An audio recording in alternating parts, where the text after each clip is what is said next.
This is Kathy Beal of EmpowermentUnlimited.net with Astro-Insight for the week of August 28, 2017. How'd you come through the eclipse? I have heard all kinds of stories.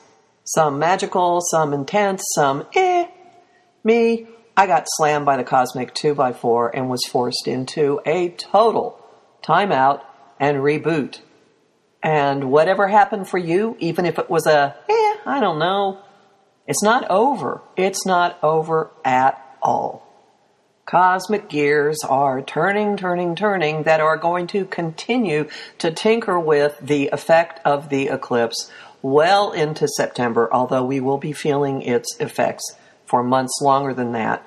But some specific gear shifts will be happening to further and to elucidate what it means. If you're not sure, and many people aren't, exactly what this has done for you, that clarity is coming, and so is the drive to do something about it. But first, this week, Mercury retrograde. Yeah, forget about him.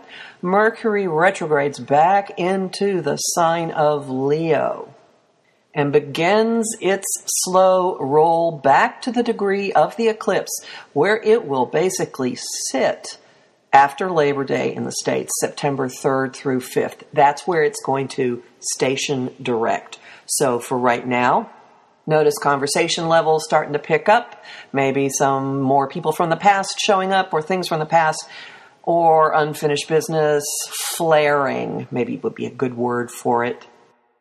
And at the same time, Mars is rushing at him. So he's moving back, Mars is rushing forward. They will meet over the weekend, but we'll be feeling it starting when Mercury slides back into Leo on the 31st. Now, Mars, planet of action, ruler of our drive, the indicator of how we go about getting or going after what we want. Mars is coming to the end of his time in Leo and himself moving toward the degree of the eclipse. And before he gets there, first thing that happens is he has a handoff with Uranus, the thrower of lightning bolts, the advocate for alternate viewpoints, the guy with the key in the lock who knocks you upside the head so you look at things differently. Mars completes his role in the grand trine that was in place during the solar eclipse. He and Uranus shoot fiery, impassioned, unpremeditated energy back and forth, and things simply happen. Sudden breaks, sudden lurches, sudden motivating epiphanies, sudden lightning strikes that send you running, sudden turning of keys in locks that open fiery drafts of energy. Might be prudent to plan some form of physical activity on the 2nd when this peaks, because this is not the formula for a lazy, hazy Labor Day weekend, just hanging loose. Yeah, grilling. Something's going to be grilled. Something's going to be barbecued. Just don't make it a person. And on Sunday, Mercury and Mars meet.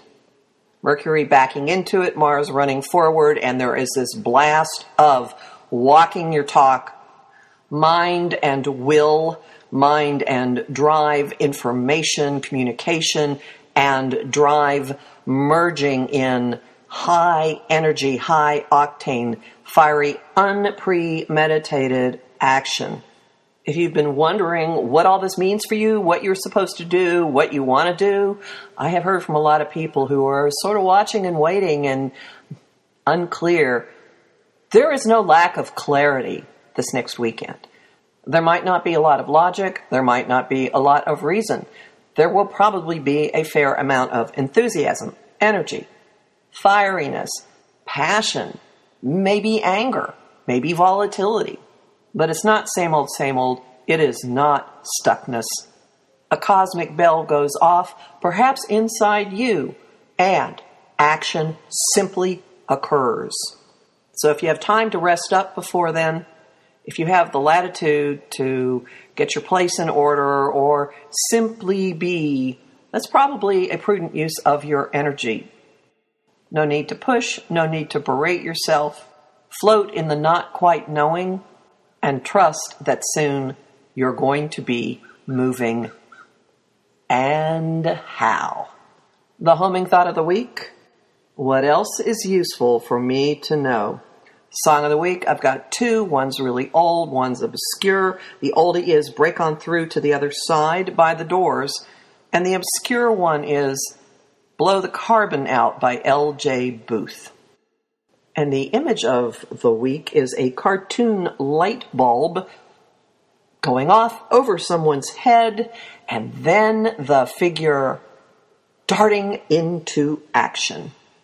You'll find more information in my forecast for the Leo solar eclipse, which is going to be in effect for a while, and that's at my site, empowermentunlimited.net. I would also encourage you to listen again to last week's podcast, August 14, and to my talk, The Great American Eclipse and You, which is available through the calendar page at my site, empowermentunlimited.net. You can get targeted, personalized information in a 30-minute eclipse support session, which I'm offering through September 21st. And there's a link for that on the top page of my site. And more information in my forecast for September, which will be up by Thursday. And if you're not on my mailing list, you'll get a message every Monday morning with direct links to all my latest forecasts by signing up at empowermentunlimited.net, where you can also book a session with me. Talk to you next week.